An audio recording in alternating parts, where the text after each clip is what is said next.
अबकारी विभाग को मिली बड़ सफलता। विपुल परिमाण कफ सिरप सह एक मारुति सुजुकी गाड़ी सह दुई आसामी गिरफ होता आसामी मान मध्य जड़े ढाबा मालिक थिबा प्रकाश। विवरण जनापड़ी उक्त ढाबा मध्य अनेक वर्ष अब चोरा मद सह विभिन्न प्रकार मादक द्रव्य विभिन्न समय व्यवसाय होता बेले पुलिस प्रशासन चुप हो रही आसुला।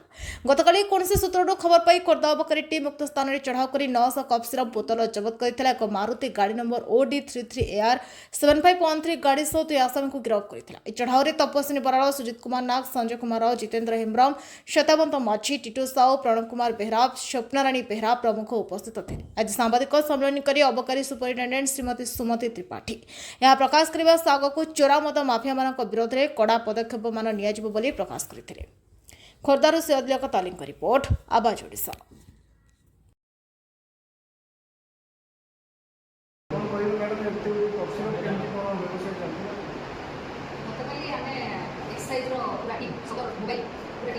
पुलिस टीम सम्मिलित भाव पेट्रोलिंग कला बेले संध्या बेले आम गोटे इनफर्मेसन मिलला जे पंडित ढाबा जो अच्छे से अच्छी किसी कफ सिरप नहीं से रखी तो आम तुरंत जाइए रेड कराला से आसामी विश्वरंजन इंडिया थिला से कार किसी जबत है कार पाखे जो गोटे स्टोरेज रूमटा थिला से स्टोरेज रूम को आम देखा सर्च कराला।